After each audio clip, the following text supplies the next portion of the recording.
At the scene. We need to cast 4 characters out there if anybody wants to do it. We part of Walt Flanagan, part of Brian Johnson, one fanboy, and one Steve Dave. Can anybody want to channel Walt Flanagan? Anybody want to channel Walt Flanagan? All right, come on up here. You're Walt Flanagan. All right, get up here, Brian Johnson. How the fuck would you want to be Brian Johnson? Good man. Yeah, have a seat over here. That's your mic. And we're not even, you're going to play the part of the narrator. That will read some descriptions. You're being making more fun. You will be. Does anyone remember the Little Rascals? They would go to their uncle's barn and put on a fucking show. That's what we're doing here, guys. We got a barn, we're gonna put on a fucking show. We need 2 more. Who wants to be Steve Dave? We'll go here and back there. And You get the cast. All right, you pick fanboy. That young lady right Okay, there. you grab that mic. You grab that mic. Because you're actually in the audience for these scenes. Let me give you your lines here. You got a mic? I'm right here. Yeah, you can come up here. Grab that mic. Grab that mic. I'm feeling all good. Is it for you? Come on up here. Come on. This is gonna be so worth it, folks. Assimilating is Johnny. Yes! Okay. All right. So here's the setting. Interior Hollywood Convention Center, Chronicon, Panel Room C. Day. And Jenny and Silent Bob hide behind audience members. They look up to see Brian Johnson, Walt Flanagan, and moderator Mike Sack on stage with Bing Chen, who reads a poem aloud. of all sad words of Turner Ben, the saddest of these, they canceled comic book Ben. Finished, Ning looks up, waiting for applause, none come. And rightly so. That was Nick Jones' son at the end of the Ming Dynasty. Walt Flanagan, Remember the poem from Almost Got Fired at the end of season 5? Brian Johnson, Who do I fuck to get a season 6? Ming got the show canceled because he wrote a poem to the head of the network entitled Meat in Your Mouth. because we were friends. You guys make it sound dirty. All right, you two at the mic. You have a question? Steve Dave, the fanboy, or at the microphone. Steve Dave. Yeah, you guys. Oh, sorry, what? I don't know who that is. Steve Dave. Okay, Steve Dave, go for it. Yeah, fuck you guys. I only came to this comic book event reunion panel to tell Kevin Smith that he fucking sucks. Fanboy, We hate stupid Kevin Smith. Steve Dave. When I hear Kevin Smith has a heart attack, I said, I wish the rest of his organs would attack him too, especially the tiny male organ. Steve, fanboy. Tell him, Steve Dave. Brian Johnson. These guys are my patrons. Patronus. Patronus. All right, Mary Donovan over here. Walt Flanagan. What the fuck's the Patronies? Patronies? Patronus. Brian Johnson. It's from Harry Potter books. It's like saying spirit animal. Walt Flanagan. So just say spirit animal. You can't say spirit animal anymore because it's a term culturally appropriated from Native Americans. He stole Patronus from the lady who wrote Harry Potter. Brian Johnson. You mean the billionaire? I think she can afford it. So that Tough shinnikins. So tough shinnikins. The security guard bursts in and Jane saw Bob go running. End scene. Thank you guys. Thank you. Thank you. All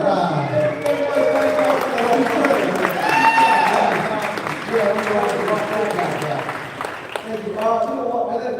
I was like, this is all getting cut. But we'll take the paycheck to go down. The point where we started from New Jersey, we didn't get down to New Orleans.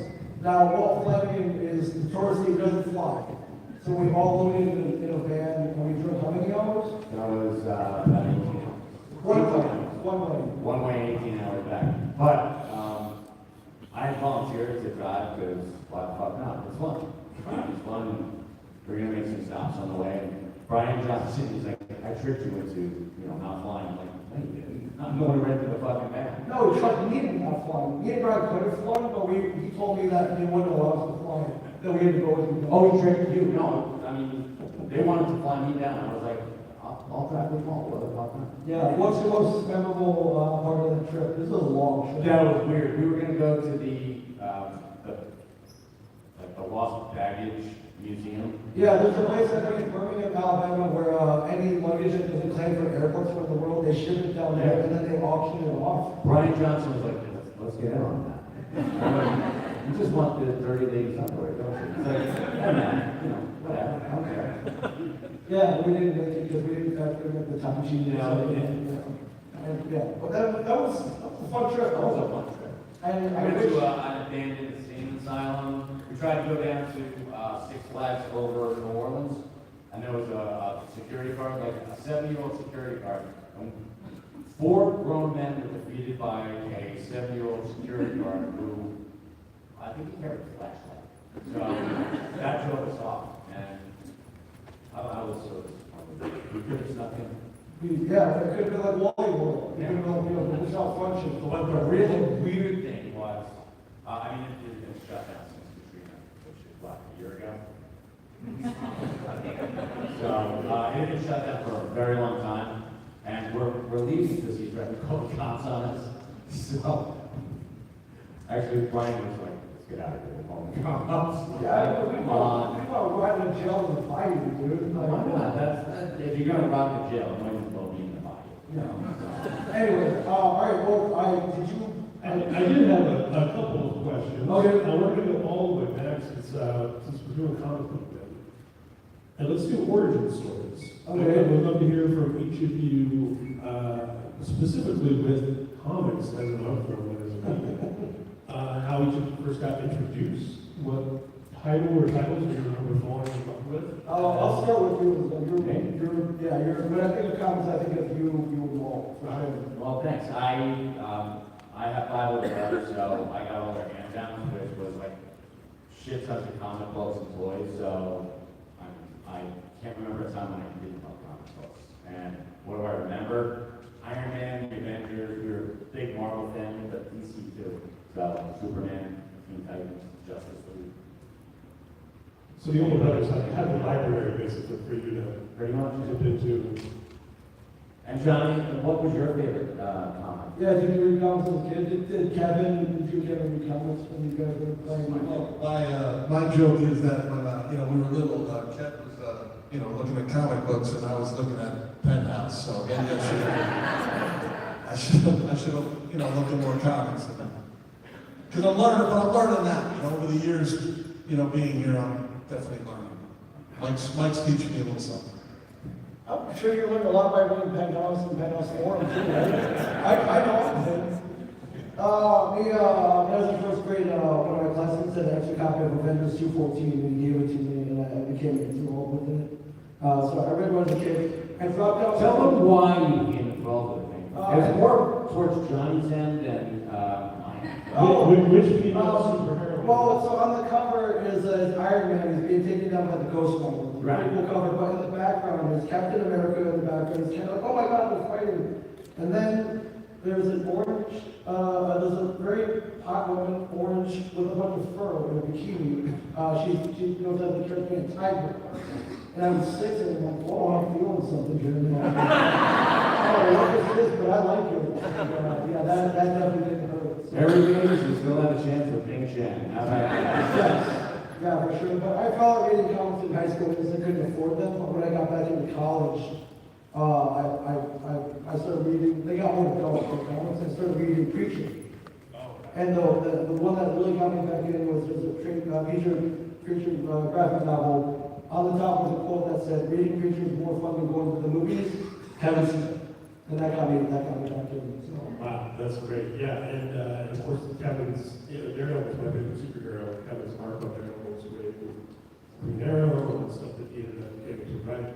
I also really wanted to talk a little bit about your origin story as it relates to Kevin. Yes. Going back to, I think it's like maybe born in. Yeah. Tell us a little bit about that, how you kind of just. I mean, that's kind of like a fun, you know,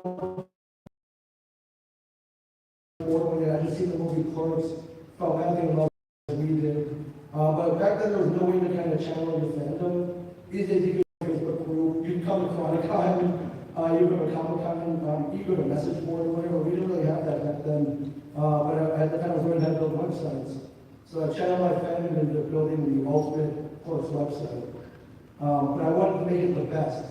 So I took the extra features that were on the Laserdisc at the time. There was Johnny's Lost Ending, Killing Dante, there was a music video. I ripped all that off the Laserdisc and I put it online. And I was like, well, no one's going to defeat this site. I stole all the stuff, I put it on there. And then one day I get an email that says, hey, Kevin Smith's on your website. Call him tomorrow and he wants to talk to you. And the end was a New Jersey area code. And I was like, oh crap, he's on my site. This is awesome. Well, wait a minute. I had forgotten that in this country, you have a thing called copyright law.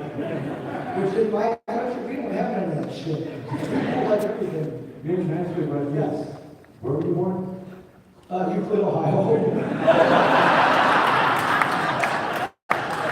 Yeah, sometimes you can stretch truths a little bit. I was like, oh, there's no speech English. But so I got scared. I was like, well, what did he tell me to take it down or he's going to indict me or something? And I was like, do I throw my computer out the window? No, what am I gonna do? Yeah, or do I call this number? And I was like, you know what, I'll call it, even if he's busting me, let's say I get to talk to Kevin Smith. And I remember calling, and this weird voice picked up, like, hello? I'm like, hey, Kevin told me to call it, and it is not here right now. I'm like, well, my name's Jamie, can you have me call me back? He's like, yeah, I guess so. And I was like, oh, that sounded like that Jay guy from that Clerks movie. It was Jay. I don't know why he's answering phones that day. I think they're paying like him like $1 an hour to answer phones because he didn't have a receptionist. But Kevin called me back. I was like, hey, what's up? He was like, hey, man. I'm like, okay, hey, man, that's good. You guys all know the hey, man. He's like, hey, man. I don't listen, motherfucker. Yeah. He was like, hey, man, I love what you did. Can you do more of these for me? I think this internet thing is going to take off. And so, Kevin, for all his self-deprecation, you know, very forward-thinking, that, podcasting, you know, everything. And yeah, so I started building websites for him. Eventually, I moved out to New Jersey, hired me full-time, put me on TV. So, yeah, that was a really good story. So it worked out. 4:30 movie. Yeah, and I never did a 4:30 movie, so thank you very much. Thank you. So, yeah, so being a fan, it really worked out. So, you know, and if having me and having me, would be really soon. When I first moved to California, 20-something years ago from Indiana, one of the first things I wanted to do was go to the Secret Stash. It was in Westwood at the time. It was like on my list of like, you know, it's like find the Pulp Fiction diner and, you know, things you want to do. Yeah. Why not? Yep. You know, find the Nightmare on Elm Street. Yep. And yeah, it was just cool to, and also to just go to Kevin Smith's comic shop like a few more Wednesday about. Yeah, do you remember who was running that shop? You know, It was Brian Johnson. And what happened? At one time, towards the end, it was Brian Johnson. And did we get a group of like a homeless army? Yeah. An army of homeless people to do a big in Westwood, California. Yeah, in that neighborhood, Which is there was- really on brand for Brian. Yeah, I was it was- ready for California now. yeah. I was like, hey man, how did you get to organize this? Like, he's like, oh, I called Wolf. I'm like, who the hell is Wolf? He's that guy out there like making for change. I'm like, oh, okay. Okay, Wolf is kind of sloppy, man. Like, all right, good. But yeah, do you blame him for running into the garage? No. Because it's not there anymore. No. I have no idea. I never went, so. I think my lasting memory from that, I was like, oh no, and one guy comes in and he picks up a comic, he goes to Brian, he's like, hey man, is this one any good? And Brian's like, oh, I don't read comics. And the guy's like, but you're the man that just, you know what, never mind. Well, that was my first experience with Brian too, when I first went into the original Secret Stash when it was on the street in Red Bank. I'm like, hi, you know, what do you recommend? He's like, leave me alone. Fair enough, all right. So, check out your own comics and then buy them and get the fuck away from Brian Johnson. Just because they're here to serve you doesn't mean they like you. No, Brian took that literally. So, Yeah, my other memory was a lot of famous people came in. He got mad at J.J. Abrams, wanted a discount, and he wouldn't give it to him. yeah, it's not because he's asking him for free, he just wants, you know. Yeah, small discount. I'm pretty sure you could afford the full. No, who doesn't like a discount? I mean, Kevin says it this way, because he's like, I can't go to cons because if I go to a con and I go to like a comic book, you know, I'm like, hey, I want to buy that. Can you do better on the price? They're like, you're fucking Kevin Smith, you're a millionaire. Who doesn't want to get a discount? You want to be like, yeah, like you're playing the game and you're winning. So, you know, it sucks to be a millionaire. I guess I don't know. We would go, we got I Kevin. have no idea. So we do have some microphones here. Yeah, anybody, please ask anything. Yeah, let's, Anyone got a question? Step on up to the microphone and tell us your name and where you're from and your question. Okay. There's that. Someone has to break the ice and then everyone else. Does this thing work? Oh, new batteries. Reload. Thank you. And we got another mic here. I think that one does work. Yeah, come on up. Yeah, sorry, dude. Yeah, hello, right in the mic. Go for it. Good. Good work. How you guys doing today? Really good. How are you? Good. I got next Chicago, first of all. I'll let you guys start. Johnny, is this your first time here? It is, and it's, I've only been here in the casinos, but that's, that's pretty good, you know? Yeah, I think whether the River Oaks Casino has all your money now. Yeah, it's a pretty cool casino. I mean, it took my money, but it's still pretty cool. I've been to Chicago before, and I love Chicago. Chicago's great. Yeah, I love it too. I'm wearing the Lord's shirt. I think I should. Why do people clapping from a Lord? It's like something that. Hey, let's clap for Pete Moss. Yeah, I love it. Yeah, you don't drink, and I think you don't. And I think the Lord's the reason why I don't drink. So we love Chicago. And My question is, what was one of the most craziest things that happened that didn't get to the casino here? Oh, actually, yes, well, actually, a lady brought in a Rom doll. The Rom, the action figure, came out in like the Parker Brothers Rolls. yeah, look like a little robot guy. Awful toy, but my favorite Marvel comic wonderful series. comic book series. Yeah. 75 But she was very nervous, so they gave her a shot of whiskey. About 12 times too many. Yeah, So she ended up having a bit of an accident. yeah. We're shooting a scene, and we're like, "What? You smell that?" Yeah. And she actually kind of peed herself. She pissed herself. During the scene. So we had to take her off and get her cleaned up. And if you notice her jeans don't quite match, you're like, not really, because different jeans. One pre-piss, one post-piss. Yeah. Yeah, we called the figure, though. We went to home, though, right? We did, and there were some stains on it. You had to neutralize those genes and send them to limbo. I did nothing of the sort. We have people for that on comic book, man. Yeah, he is, production assistant. But yeah, that was, yeah, she, Or piss us. it was pretty crazy. All right, thank you guys. Thank you very Thank much. you guys. Okay, we're back over here. Tell us your name and where you're from. Yeah, I'm in the sector. I'm from Chicago, born and raised. Your question. All right, well, it's sort of like a simple, and it's sort of half kind of what we asked, but it's a little bit more deeper. I know you were at a bar yesterday that was half liquor store, half bar, half tap room kind of thing. Yes. Those are actually were very popular in the Midwest when I was a little kid. Like, our parents used to go to those, like, he's at the liquor store, like, why is he still there? And there was a tap room in the back where they would sit there and drink. That's one of the only ones that are left. One, how did you enjoy, like, seeing something so odd like that, and how was it when they brought some Somali guy just walking so It was on the side, I think here they call them slushies, half dinosaur, half more. And the one I went was called White Lakers, which is, I think, a wicker bark. Right. And, yeah, my friend took me over there years ago, and I fell in love with it. I love dive bars. The weirder, the better. You always get a good story out of them. And, you know, we were doing Chicago handshakes all night. And I got hungry, and all of a sudden, like magic, this tamale like comes in. We're like, how much? You're like, 4 for $10. We're like, done. Right, Here's all the tamales. Here's $1,000. So what you guys think about Chicago food? Chicago food, you guys are great. I mean, I'm a former chef, so I love Italian beef. And that's, yeah, is Brian Johnson in the audience? Because How wet do you like the beef, Mike? there you go, that's a good question. So I actually went to, I had steak in you gotta have steak in Chicago. Yeah. You guys are the. You gonna get some stuff? No, I went to, where did we go? We went to, That one. That one, went to that one.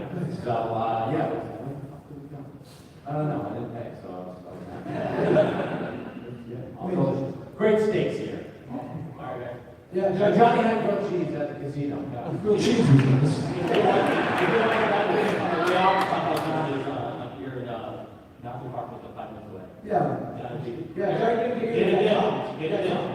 Johnny lost enough money that they paid for his grilled cheese. Yeah, thank you, my friend, thank you. Good question. Hi, I'm Jeanette. Oh, woo. Hello. Currently from La Crosse, Wisconsin. I was a diplomat for 24 years, lived overseas for 20 of those years, and the first place I went when I came back to the States was the Secret Staff. For the silver anniversary. It was like a lifelong dream, so thank you so much. I mean, I watched Comic Book Men from overseas, and I was so distraught when it was like a chance for me to connect with culture, American culture, and everything. When I was away from home for so long. But similar to the other question, I was kind of wondering, what was the most unusual thing that somebody has come in and asked you for? Someone's come in and asked us for it? Yeah, or try to... Try to sell us? Try to sell you. There was a person who came in with a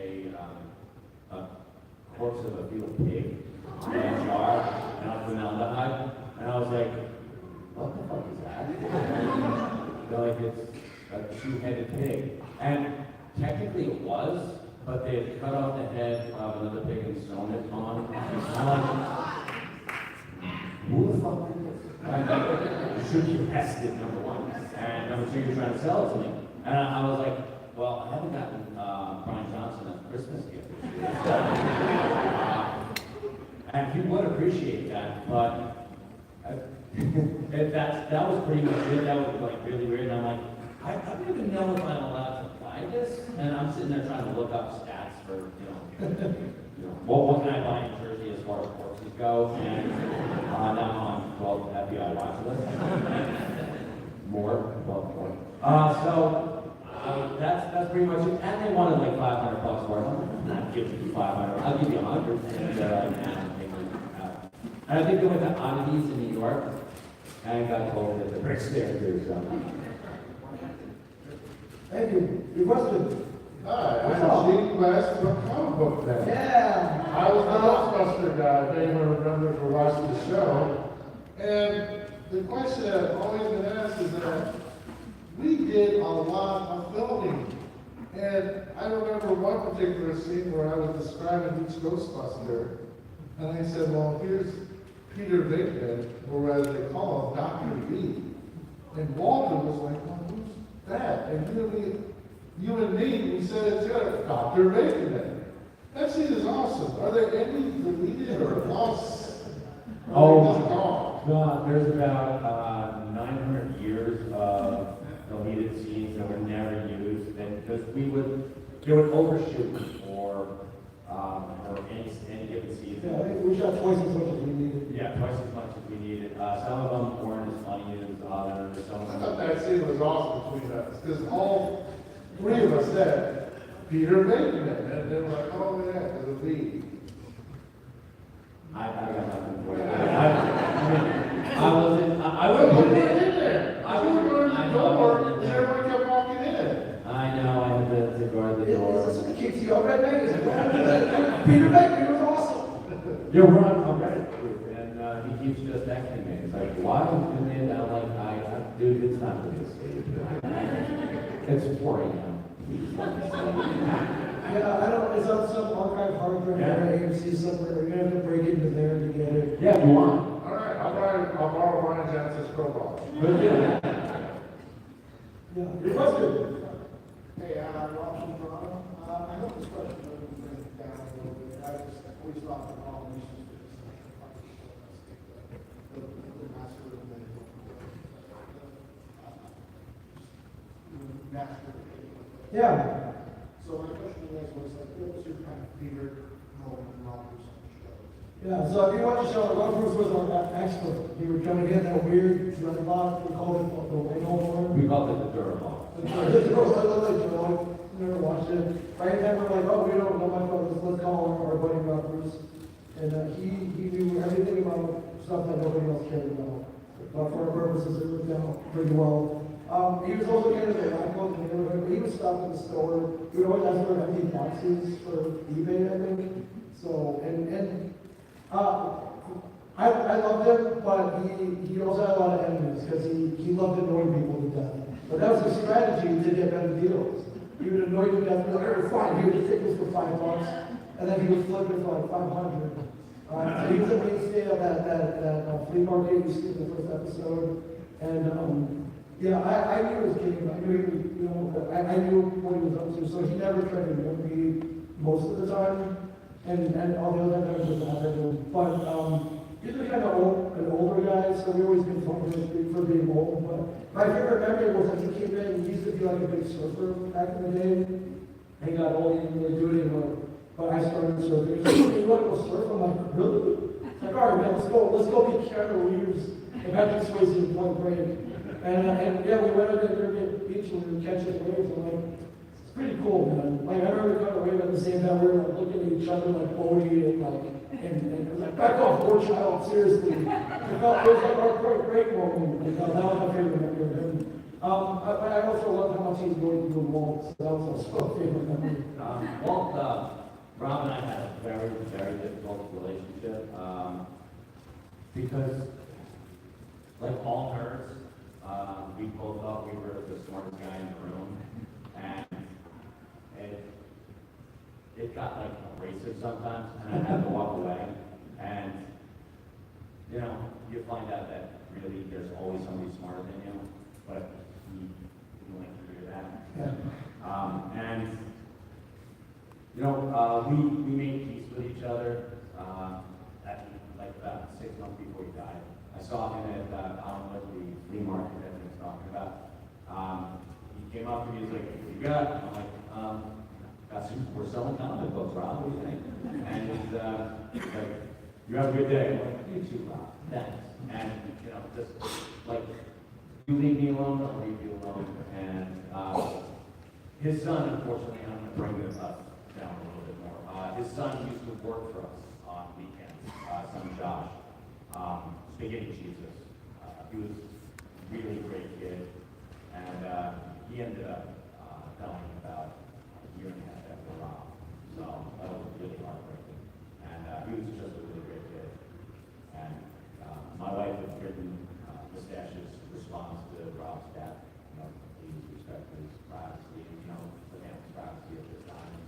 We thought the world of Rob, and he was, you know, one of a kind. And it's the truth, you know.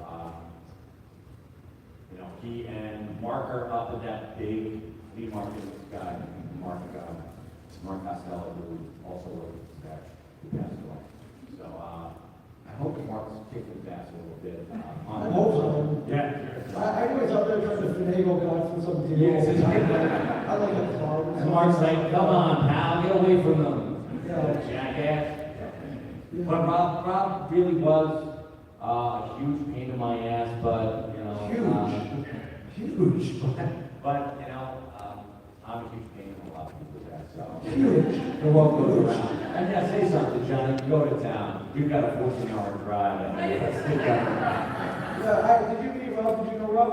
I knew Rob a little bit. He was, I never, I talked to him a little bit here and there. It seemed like he was a, good guy. Something else, right? Something I else. think I talked to him, I was like, all right, what's your angle, Rob? What do you? Yeah, Rob was, yeah, he always tried to beat the system. Yeah. So, sometimes he did. And he let you know about it too, which is why he made so many enemies. Because one of my favorite stories about Rob was he was out at Hollywood and he went to this guy's table and he bought something for, I think it was like $10. And left, came back an hour later and said, "You schmuck, I sold that thing I bought from you for $10 for $250. He's like, ha ha ha ha. And he walked away and the guy threw a hot dog at him. And he's a vegan too. Yeah. That was even, yeah. But yeah, that's what we love from. Well, I think scripted notes, so that I always just like going when you guys, not a little bit of the truth, Oh, yeah. I just like those. That was not makeup, that was actually Rob Morris. Scary. So thank you, man. Thank you guys. Your question? Hey, what's up? I'm Cam from St. Louis. Hello, Cam. I also work at comic book shops. Like I have in the past, and I work at one again in St. Louis. Always the Accenture, like kind of its own cast of regulars. Yeah. And I was wondering if they had any like jump out from the years of doing it, like just weird locals that always kind of have their way into the shop. Let's go. Real quick, which shop do you work at? You're at Apotheosis? Oh, I work at the Hill Complex. Okay, yeah, a lot of great shops in St. Louis. Yeah, used to be Slackers. The last 6 on my mind, probably yours too, and he came in twice on our show. Kind of a big dude, he kind of looks like the Kingpin, kind of Andrew Christopher. And the second time he came in, he was going to quit comics, came in and told us he wanted to quit comics, he was going to start collecting. And he's been there from day one, I think. And we needed him back, but we didn't want him to leave. So in order to get him back, we got Stan Lee to tell him not to quit comics. And speaking of non-scripted reality, no, that was absolutely scripted. He was going to quit comics, but we needed somebody to quit comics. And here's a picture of him. That's, if your eyesight's really good. Oh, he is. What is that? Is that his Freemason? Actually, yeah, he's a Freemason, like the Freemason guy, the Grand High Exalted Mystic Ruler, or whatever the fuck they call him. And he looks like the mayor, like the live-action mayor from Nightmare Before Christmas. Yeah, he does. Yeah, at one point during that scene, Stan's, expiring his wisdom, and Andrew all of a sudden almost jumps in the car and shushes him. Yeah, he puts his finger right up. To his lips. Almost didn't touch him. He wasn't touching him. But we're all like ready to pounce on him. Like 5 guys on us, like really large, Oh my God, you look like the Penguin. Yeah. So yeah, we were gonna like jump on him, but he didn't touch Stan. And he was also in the when we had the dog contest with Burt Ward. Yeah, and he was trying to do karate up on stage and almost kicked the dog. And Bert's like, "You're a dick, you almost kicked that dog." And Bert's very serious about the dogs. Don't fuck with Bert and his dog. So, yeah. He's a character, so he's supposed to Yeah, he comes around. Let's see who. Yes, actually, everyone might recognize this. Dave Windor came in one time. Dave Windor, yeah, the lead singer of Monster The Spaceport himself. Yes, and He's a big comic, big Jack Kirby guy. yeah, he's also big Grant Morrison. And Grant Morrison named Sonic Teenage Warhead after one of Dave's songs. So he came in, he was talking about how much he loved The Spirit, which was directed by Frank Miller. And this guy, I don't mean to jump into a conversation, but The Spirit was not a good movie. And Dave went fucking nuts on that. And this guy's like, and I'm checking him out, and he's like, "You're a piece of shit." I'm like, "Dave, calm down." And this guy, he gave me money, he's like, "You should like handle your homeless population or a bit better." I was like, "People were on to that." Yeah, this guy could buy and sell you the file. And he was like, and yeah, I never saw that guy again until about 6 years, 7 years later. Yeah. He came in and he was like, hey, how you doing? I'm like, listen, I just wanted to apologize for the indoor going on. And he's like, no, I thought it was fucking hilarious. It was great. I was like, okay, as long as you're happy. That's all I'm here. Yeah, my son, you know. Yeah, that's something you can. Yeah, great question. Go ahead. Yeah, and this is the last question, so this is kind of quick. Yeah, thanks. No, you don't have to hurry, but, yeah. My name's Dickie, I'm from here in Chicago. This is Joplin, by the way. Hey, Jonathan. My question is, okay, so everybody talks about Marvel and DC, but like, there's some like really hot indie comics right now. So what like non-Marvel, non-DC comics line do you guys recommend? I mean, the only one that matters is Secret Stench Press, right? Well, yeah, let's say that, man, because I'm nothing but a shill for Kevin. No, absolutely the Secret Stash Press, and hopefully Kevin's gonna, go forward with that. But there's like a ton of stuff out there. Mark Spears' Monsters is an amazing book. If you haven't picked it up, you're probably not gonna be able to find a copy of it because it's really hot right now. Space Ghost from Dynamite has been fantastic, as has Johnny Quest. If you like a young boy and young Indian boy being adopted by, heterosexual like mates, go to town. So yeah, Dynamite's been kicking it. Of course, Dark Horse has been knocking it out of the park. Yeah, do you remember reading your first non-Marvel DC book that you read? Oh yeah, it was The Elementals by Comico. If anyone remembers that? Anyone with an AARP membership? Yeah, mine was at 10/13. Of course it was. Yeah, I'll give you two big reasons why I love that book. But now what's Secret Stash Press? Have you thought of maybe writing a book? Because you would be a shoo-in, right? I mean, No, Kevin would make me go through the process. Like, no, you gotta go through it. No, actually, there's gonna be something coming up, and I'm not at liberty to say. You're involved? But I'm involved. Okay. Yeah. Okay, fantastic. Yeah, right, thanks, man. Thank you. I would recommend Geiger and Brooke.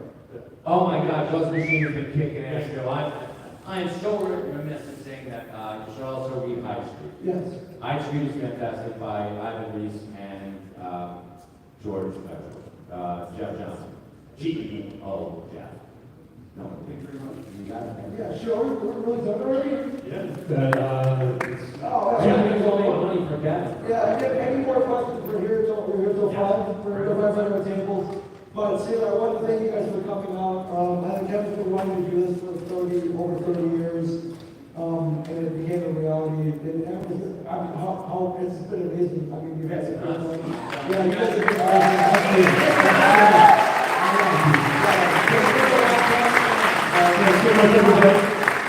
Thank you.